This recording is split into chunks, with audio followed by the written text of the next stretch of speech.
friends, I've had one of my buddies ask me about the Nashville Numbering System and reading charts that I've done in the past that I've shared with him. And I'm a little bit different than some people. And listen, everybody is. The Nashville Numbering System, I've known probably 24 people over the years. I first saw it used at a place called Ernest Tubbs Record Shop back in the mid 90s. And they would do these impromptu shows after the Grand Ole Opry. And I went up and I kind of learned my Nashville Numbering System talking to a pedal steel player way back then, like probably 94, 95.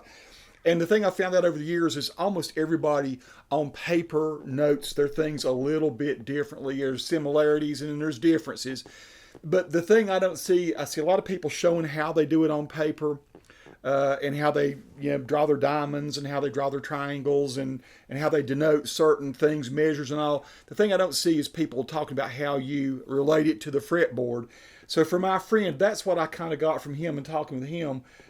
He knows his fretboard pretty well, but he doesn't know it like great. And so I'm going to talk to you about the chords and how, if as I'm looking at a Nashville Numbering System chart, or as I make one, how I apply and know where to go if I have to change keys. The whole reason you do it is because you'll be playing with a singer, or playing in a church in particular. A lot of times I didn't want to change key. Tony, we were going to do that in C, but we're going to do it in D flat now. Okay, wow. So all of a sudden I've got to know what to do, and that's why I chart my gospel stuff in particular with a Nashville numbering type thing. So let's take something a little different. Usually people will demo Nashville Numbering System with G or with C because it's easy to get up and down the fret, the neck. Let's do B today, something a little bit different. So B. So let's say that B is our 1 chord, right? And we've got a B scale. We know that from the 1 chord to the 2 chord, which is going to be a minor chord, is 2 frets, right? So you're going to go, here's your B. And this is what I call the E type bar chord, which is like you're playing an E, but you're making your bar and you're doing it this way, right? That would be your 2 chord, which is going to be a D flat minor. E flat minor is your 3 chord. It's a minor chord as well. Now, see, this becomes problematic. You're going to try to play your 4 chord on up the neck, and it's an E, but that's getting pretty jammed up there, man. So the reason most people do it and the way you plot it on the neck, the way I do it, is say my 1 chord's here. Now I can play my 2 chord there, it's fine. As long as I can reach it well, I can play my 3 chord here. If I want to, that's fine, as long as I can reach it well. But if you go 3 frets back, you can do this also. Let's say this, like here's my 1 chord. Now let's go. I say I go 3 frets back, and I play the 2 chord like an A minor, right? An A minor type. So there it is. So here's my 1, my 2, my 3. You just go up 2 more frets, right? Then my 4 chord is going to be, my 4 chords are always easy to find. A lot of people that use Nashville number, they're used to 1, 4, 5s, right?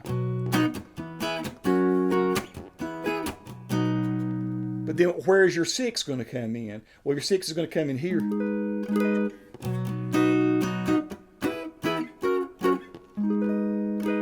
Or you go 3 notes back again. 1, 2, 3. And there is your 6. Your 6 minor, right? So 1, 2, or 2, or 3, 3, or 3, or and then 4. 4 is a no-brainer because it's right beside the 1. And here's 5, 6 if you can reach it, or go back 3 frets. And then you got your diminished chord, which is always going to be 1 fret behind the 1, right? And you just play that kind of thing. Now that's 4 strings. You only play those 4 strings. You play more than that, you get into trouble because these 2 strings don't work. No, you don't want to do that. Now, an alternate way that I've been doing it over the years is you play it's something that looks almost like a D chord here. You put your fingers here, you put your pinky here, and you stretch your ring finger all across here. That could be your diminished chord, right? Your 7 chord. It's not hard to play. It just takes a little getting used to. You either do it this way, and you only play the bottom 4 notes. It's the same notes you play it this way. You can just kind of get more of a rich sounding chord. The other thing that's kind of cool about it is that kind of chord like that. If you go up 3 frets, it's a diminished chord again. Same chord.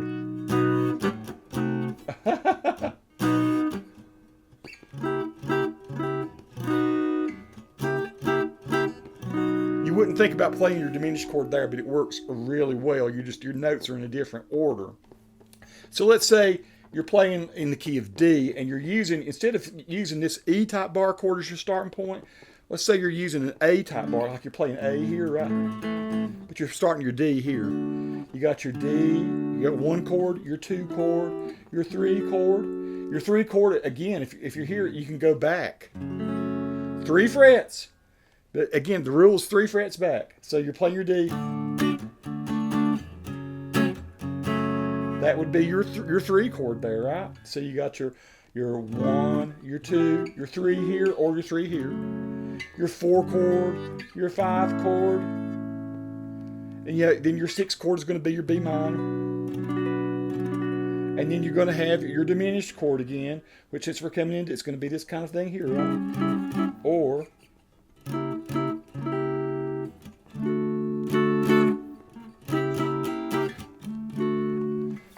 so the other thing I would say is the way that I notated on paper. Since I play a lot of gospel music, and the 2 chord often is a major chord in gospel, I usually put 2M, it's tiny M, if I know it's going to be a minor chord, even though the 2 chord is going to be a minor. I usually leave, I let my, when I say the 2 chord, when I put a 2, I usually let it mean major. And I'll tell you the reason why is, like, say I'm doing a typical gospel song, we'll use a 2 that's major, not minor, very often. It'll be like something like, all the world is bright and cheery, and I'm singing every day. In the place of burdens dreary, I sing a joyful lay. That 2 chord is very often a major chord that leads into the 5. So I usually, on the 2, the 3, and the 6, I do put the M beside it for minor. Just so I know, because here again, gospel music does some little weird, cheery kind of things, and country music does as well. So even though 2 is technically, I should just put 2 for the minor, and 3 would be a minor also, and also the 6, I usually put an M beside it. Also, like say we're playing in the key of B, and it goes to a dominant 7. I do put 1 and a tiny 7 beside it. If it's a major 7th, like say B, B major 7th, I like to play it that way, or I could play it this way too. Then I'll put 1 and I'll put J7, tiny little J7, 1 J7. I don't put MAJ7. That's just too much. I don't draw triangle stuff like that. I just know for me the J means it's a major 7th. So if my 5 chord in the key of B is going to be a major 7th, I will put 5 J7, and that denotes to me that it is a major 7th. Minor 7th, consequently, I just put M7. So if I know that I'm going to be playing I'm playing in key of B, and I want my 6th chord to be a minor 7th, I do put tiny M7, not MIN7, not, and I don't for major 7th. And also for 9th, so I'll go ahead and say this. So let's say that we're playing in the key, again, key of B, and that our 4 chord is going to be a 9. We're actually playing the 9. We're not playing some sort of jazz chord. This is what I call a hard 9, because it really is truly an E9. And there's different ways we could play that. Of course, we could do this kind of. But then there's also this kind of 9 here, which is more of a 7th type 9. You hear a lot of that in blues.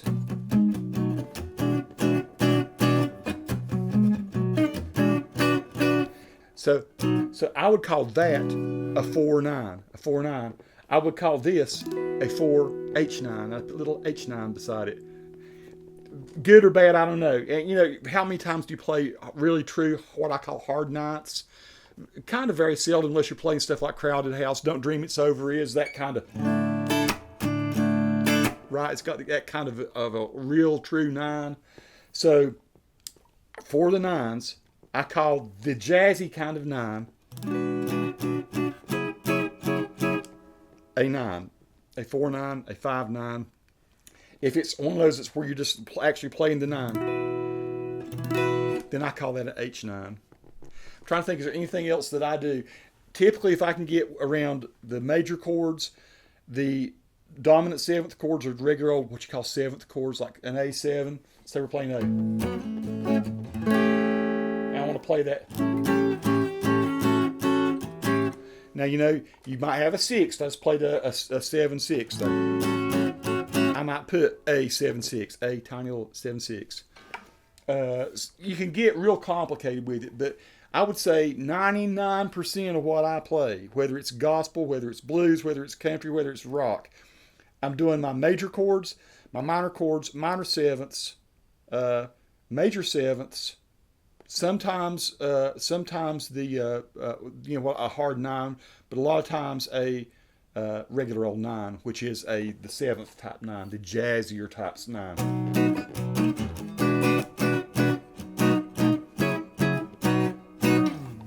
Folks, that's a quick little video about just how I do it. And, like I say, there'll be purists that'll criticize me for the way I've done. Oh, you should put the diamonds. You should put the what they call it, a Dorito. You should put the boxes around this, that. Most music, you just put your measures 1, 1, 1, 4, 6M, a 5, 1, 4, back to the 1, whatever. Your major sevenths, your ninths. This may have been clear as mud. I will do another video which will clarify even more. But like I say, I feel like there's a disconnect for people finding where the positions are on the neck. Everything is so easy to find. It's always, like say we're in A, 1, 4, 5, 6, 1, 2, 3, 4, 5, 6. Then you're going to get your 7. Or 1, 2, or 1. 1, 2, 3, 4, 5. Right? Then you're gonna be 3 behind 6, 7, or 8. Peace to all who watch. Subscribe to the channel if you like. You got any questions, let me know. I'll try to maybe make another video that makes it clearer if there are any points that are confusing. Thanks.